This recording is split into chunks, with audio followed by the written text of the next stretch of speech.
there are some researches that the rat experiment you might have seen. One population of the rat is completely caged with nothing to play around. So they just have a floor. And they are given two kinds of water. One which is drugged with cocaine and one the regular water. And 90% of the rats choose the cocaine water. When did you explore the music? And music was none of it. You can control 200 people.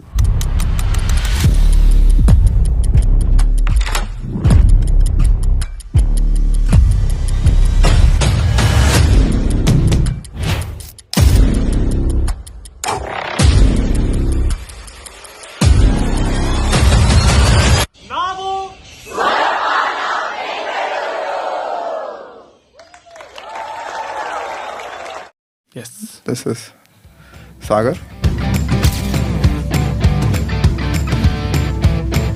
The first instrument that was created was a flute. It's some 4,000 years old. Gen Z, Gen Alpha, whatever you call, all of them are already used to a softened version, a sweetened version, an auto-tuned version of music that they listen to. I bet any AI would never ever compose a musical piece as close to Lag Ja Gale.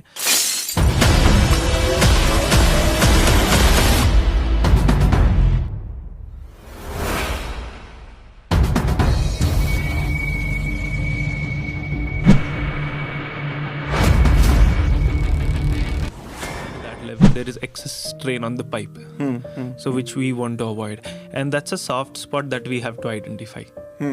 So that's also that is based on the note that hits in, right? Not the note actually. Note or the frequency. Frequency and all that's too much of a minute detail, because when we speak we have different frequencies coming together. We cannot speak in one frequency. So there's the highs, the lows, and the mids that the musicians use the term. Okay. But on the very basic end, what it is your vocal cords are vibrating and your air is propelling. That's how sound is created. Okay. And it's to do with more physics. The wave passes through the air, and it is determined by how the air inside you has propelled, so that the outside is smoother. So I'll show you an example of how a strained vocal cord can be used. So is an example where I'm pumping in a lot of I'm vibrating my cords say at this speed, but I'm not giving it enough airflow. So if I use the same vibration and use airflow, it'll be versus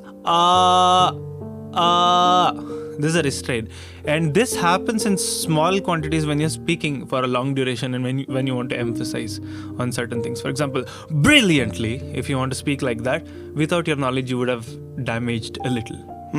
So that can be improved with a lot of that air techniques that we training do. also. So that is the first warm up. That's why we do that, to realize that you can cushion your voice between two layers of air. So you breathe in properly for that, and you do That's how it is. So it's air, voice, air. So it's never voice and air. Neither it is just air and voice at the end. That will become like this, and you cannot speak anymore. So that's the real. This is, at least for me, as I said, I was trying to tell, this is a new podcast in its own self for me. We started it 6 months before. Wonderful. And we are also experimenting. Sorry, I'm already apologizing if something is going to go wrong inside this. It's fine. I like when things go wrong, because we have space to make it right. If everything is too perfect, oh my God, it would look like a smooth wall. So yes, no problem. We're calling this as NMBK Talks. Sorry? NMBK Talks. NMBK. Yeah. Could you spell it for me, or? It's NMBK. Okay, NMBK. Okay, fine. It's called as NMBK Talks. NMBK is derived from the word called as NMBK. Okay. My trust. Okay. NMBK, where we are removing all the vowels out and then keeping the consonants That's intact. creative. I like that. And it's called as NMBK Talks, means more like a trust talk. What does the exercise, which I try to do, is that I try to bring in certain amount of conversations where we can be in an environment where you can tell your story in a trusted space. The trust works in the random places. What does it mean is, if I tell you that trust me, then you should not trust me. This is a ground rule of trust. I've heard that. So what does it mean is that unfortunately this works similar to the respect part, where you can only give and take. So we should possibly explore it, and we should take a leap of faith and enter into this conversation. And it's my responsibility to hold the trust, and it's also your responsibility to give the trust. Yes, sure. We will see where it goes. Yeah. Sure. So I don't know, but let's start there. Okay. Thanks a lot for all the people we entered inside this. Yes. This is Sagar. Maybe I had a privilege to visit your class. That is what I would like to call on this Saturday. Yes. And I was really delighted, which was propelling me. Couldn't stop. I was hunting for all the people to contact, and then finally had an You amazing. hunted me down. Finally, you hunted me down. And thanks a lot for the time. We are here. Yes. So to really know your ideas, your vision, your journey, and where it goes. I had a different experience, at least when I was there in that class. Right, it's I am a non-singer by nature, and in the movie called Ratatouille, they actually they start with anyone can cook. Yes, I remember that. Gustav, right? So this is something you made me experience the same thing called as anyone can sing. The credit goes to you when my father sung the first song, right? Because he's absolutely no singer. Okay. And he was there because I asked him to be there, and he was singing, right? It was surprising for me. So thanks a lot for that experience. My pleasure. With that, of course, I would want to go into some questions that happened inside the session itself, which I have partially asked you on through our calls. I would like to go inside that to know, why do you devise it? How did you come up with those ideas? How do you approach that for such a large crowd? I'm purely astonished by that. Right, where you can control 200 people sitting on the stage. Right, this is. I'm very curious. How did you devise that class itself? More than controlling, I would say it's orchestrating, creating a space where they feel confident about themselves. Nobody likes to be controlled. To be honest, they would like to be. They would like to feel belonged, and that's what I try my best to do. Because say you're a complete stranger who had never attended Swarapaana session, and you walk in, you're in a complete analysis mode. I break the ice by saying that, okay, you can stop analyzing me. We'll save it for later. You have not come here from so far just to analyze me.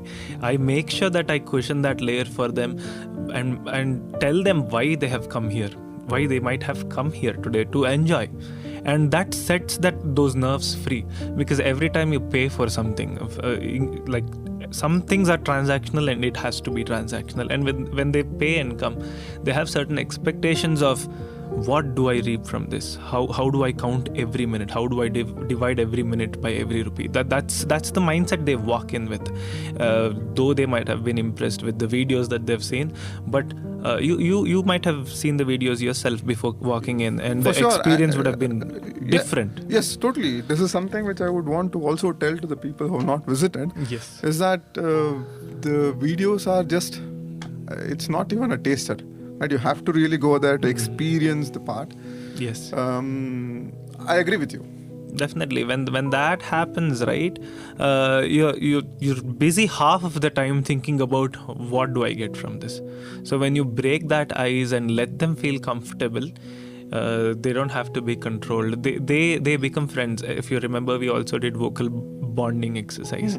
So when they do that, they bond with each other, and instead of saying they behave according to the decorum, they vibe. The vibrations that you get, that I get at least, being on the other side of the audience, is unity. So I don't see a person being zoned out. Even if they look zoned out, they will not be. So that helps me personally to bond with them. That is also a selfish reason why I make them do warm up.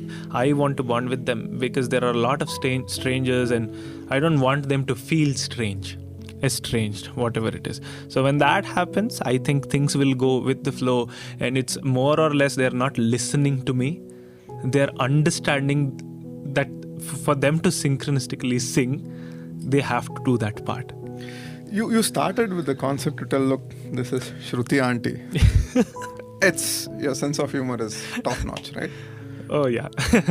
I mean, that's how I like my sessions to be.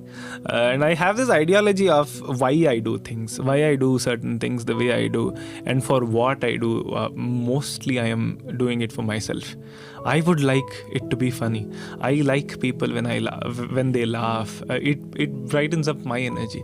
So I believe that everybody is selfish in their own ways, and when our selfish needs meets a win-win point, there's no harm. And it's okay. This was taught by my mother, because there is this unconditional love of mothers that everybody talks about. Do you believe unconditional love exists? Unconditional love also has some conditions that are invisible. Okay. So that's how I would put it. My mother explained it very beautifully. She said unconditional love is something that is so deep rooted that you cannot see the conditions. Okay. It's so deep rooted. The conditions are in the blind spot of the beholder, of course. I, as a kid, would never understand, why is my mother, I'm torturing her so much, why would she do so much for me? And then she answers me, only, this is also the phrase that we are all familiar with, only if you were a mother you would understand. So if I'm not a mother, I need not understand. And which you cannot be. Yeah, that I cannot be. Of course. I mean, I need not understand. It is not a burden that I had to put myself with. And once I understood it and realized it from the way deep within, we are all forced to empathize sometimes, when sometimes we don't feel empathetic towards some things, and it's okay to be that. And why I raise that point is, when I do certain things, to do what I do, it is just to facilitate my session, so that I can be myself and I can do it. I get the point, but the idea of toning things down, yes, that was really classy, because the way you explained the beats. Yes. I had a app to learn the beats. To learn the thala? Thala, as such. Okay. Right? But you to teach that concept of beats, 200 people, is in starting from toning down the technicalities.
you.